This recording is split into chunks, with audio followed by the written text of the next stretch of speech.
Welcome to my channel. Please hit like, share, and subscribe. This is Motown Chronicles Part 10, Diana Ross. In July of 1967, the worst riots in Detroit's history left 43 people dead. More than 7,000 others were arrested. 1,200 homes and businesses were destroyed. The riots were more than 40 years in the making as a volatile mix of poor whites and blacks began moving northward in the 20s. It was said that most of the rioters were hardcore unemployed. Many black neighborhoods were ruined, including the area where the Hitsville offices were located. While this was happening, Diana Ross was in Las Vegas hobnobbing with Johnny and Joanna Carson at one party, and then with Milton Berle and his friends at another. Barry also was in Las Vegas with Diana and couldn't return home because the airport in Detroit was closed. Martha Reeves was on stage in Detroit singing Dancing in the Streets. She was asked to stop the song in mid-performance and urge everyone in the audience to go home because Detroit was on fire and their families were in danger.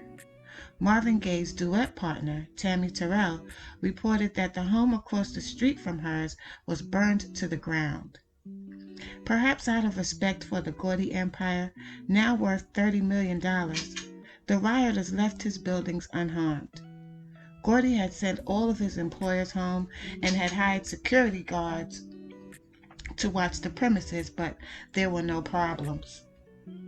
However, a few weeks later, his office received an anonymous phone call with the message, "Motown will burn by Halloween," and Gordy became worried.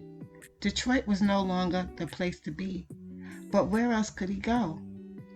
Barry decided to move Motown out of its bungalow premises to a 10-story office building on Woodward Avenue, in the heart of the city. This new building was much easier to keep safe because access to the offices was impossible without going past security guards stationed in the lobby and in the elevators. In the next year, Gordy's security measures would be beefed up considerably. Tension continued to build within the group. A Ross confidant remembered, "Diana was feeling that Mary hated her guts, and she was right. Mary did.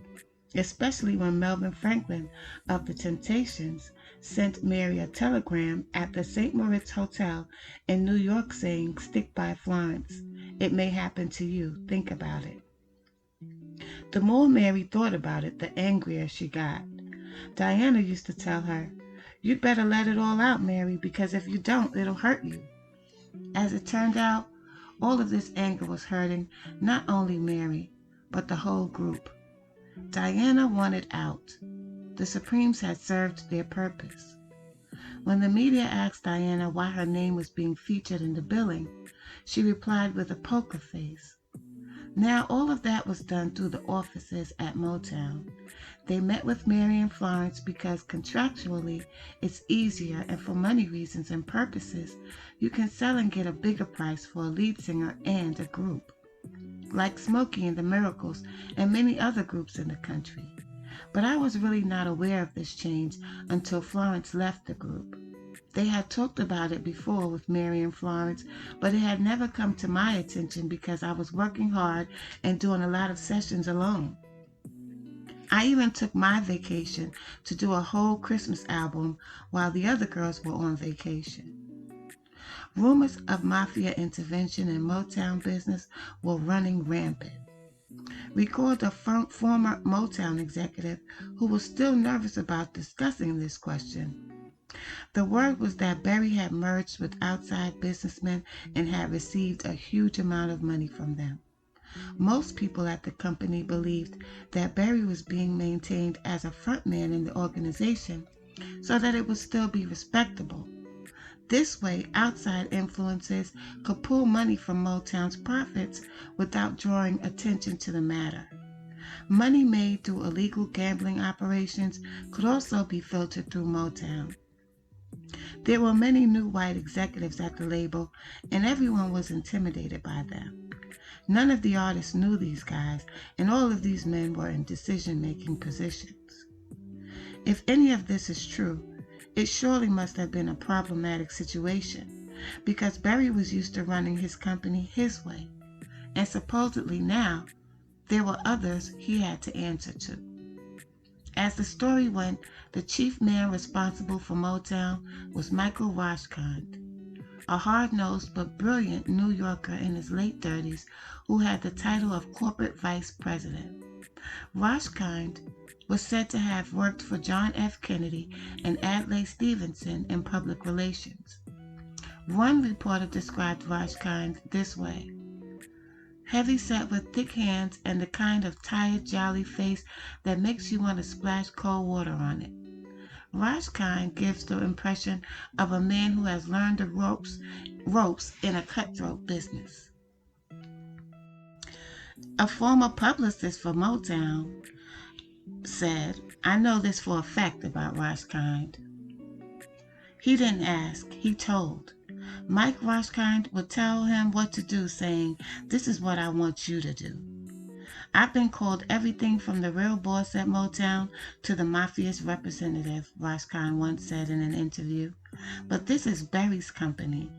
Motown is an extension of Berry Gordy, not the other way around." After the Vegas engagement, Florence Ballard met with Mike Roshkind, not Berry Gordy, on July 26, 1967, to negotiate the terms of her future. Her friends say that she had heard the stories about Roshkind and was intimidated by him. "I'm scared of this white man," she had said. "Who is he anyway? Why can't I talk to Berry about this?" She later recalled the meeting with Roshkind in a conference room at the Northland Inn in Detroit. "I was told I had no right to the name Supremes ever. He promised me $2,500 a year for the next 6 years, a total of only $15,000. I thought, is that all I'm worth? Then he said I had no right to say that I was ever a Supreme, and he said that if I didn't sign this paper, Berry wouldn't have anything more to do with me. I told him I didn't care if I ever saw Berry again." Though she had no attorney accompanying her, she signed the agreement without even reading it all the way through. It stated that she would not receive any future royalty earnings from Supreme's recordings. She must have felt helpless in the face of all of this intimidation and legalese. Roshkind apparently also offered her an extension of her recording and management contract with Motown, which she turned down. In claiming that she had no right to say that she was ever a Supreme, Roshkind meant that Ballard would not be permitted to bill herself as a former member of the Supremes if she decided to go solo. As the 24-year-old ex-Supreme, ex-Brewster Project girl signed the document, her whole body shook inside.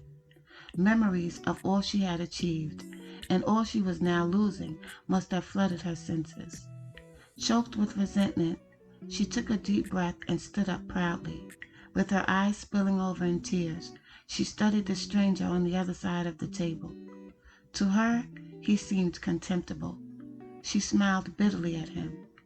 "You can take this paper," she told him, "and you can shove it right up your ass." In the beginning of the Diana Mary Cindy Union, Berry tried to reestablish a group unity among the girls because he realized that the tension among them shouldn't continue. "We had a good rapport with Berry," Cindy recalled. "It wasn't like he was the king and we had to ask to be in his presence, or if we did something wrong, he'd say, 'Get rid of that one and get me a new girl in 24 hours. Berry wanted to be sure that what happened with Florence didn't happen again. So at the rap sessions, we would all be able to say whatever we wanted, but he did most of the talking. He would tell us how important it was not to let the money and fame and fortune go to our heads. I thought he was an uncanny person and so honest. He told me that when he first got money, he got tied up in the flesh thing. Girls, girls, girls. And he didn't want me to get involved with a lot of men now that I was becoming rather wealthy. There were things that he didn't like concerning Mary and some guys, but she was usually discreet. He would make a snide remark in passing or in a rap session to let her know she was out of hand. This sense of unity didn't last very long. Diana began doing little things to hurt Mary and Cindy's feelings.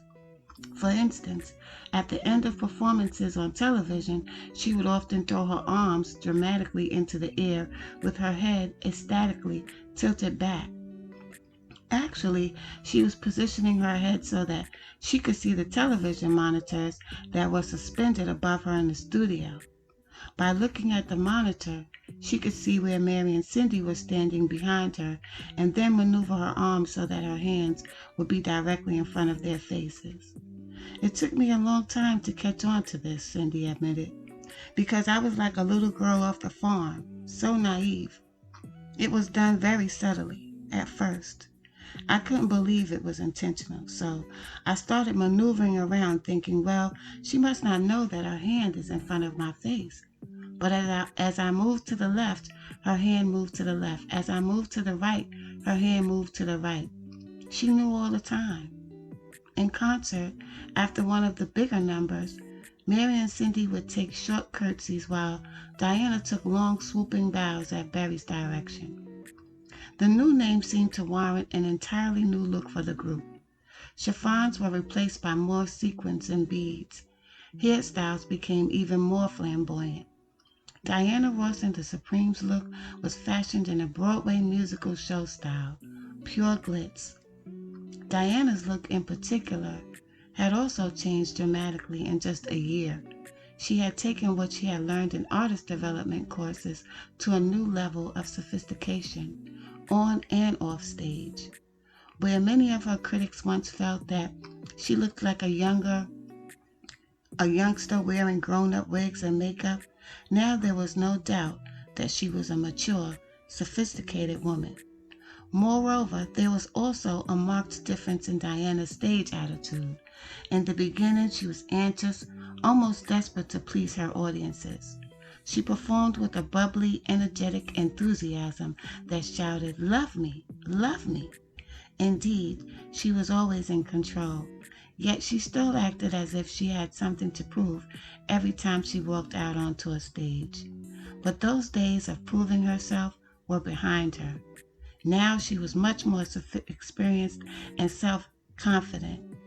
It no longer surprised her when she got a standing ovation. If she had any butterflies, there was certainly no sign of them.